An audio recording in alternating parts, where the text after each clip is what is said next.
界面。比如说我们现在需要购买一杯拿铁，点击拿铁，选择咖啡的亮度，我们选用蓝的，糖加到2格，牛奶加到4格，对，然后扫码支付，打开支付宝，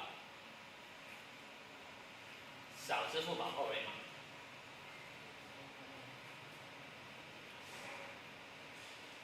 支付。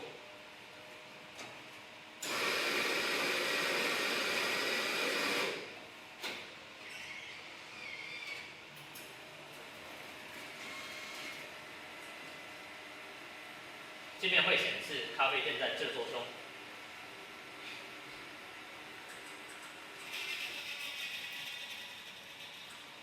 此时用户门是打不开的。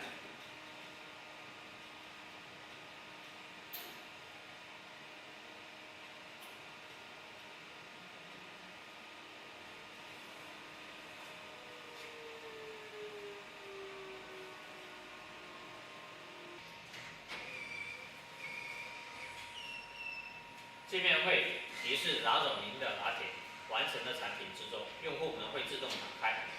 氛围灯是绿色，然后我们取出做好的拿铁，此时氛围灯变为蓝色，关上用户门，用户门会自动关上。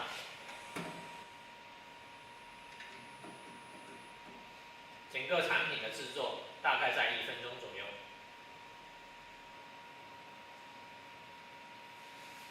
点击优惠码，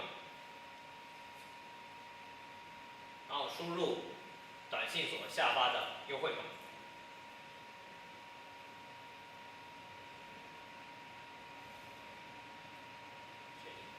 我们可以看到，优惠码包含100元，有100元，我们可以做一杯拿铁，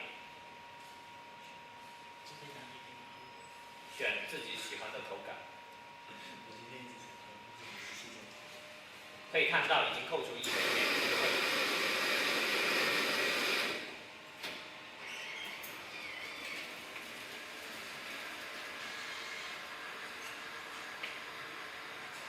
产品正在制作，只是用户门是无法打开。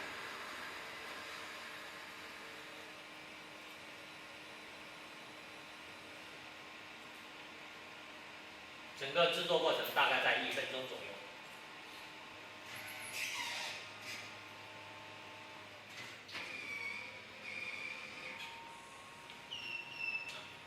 购买界面会提示，请拿走您的拿铁，然后用户门自动打开，氛围灯是绿色，然后取出拿铁，然后氛围灯变为蓝色，关上用户门，用户门会自动关上。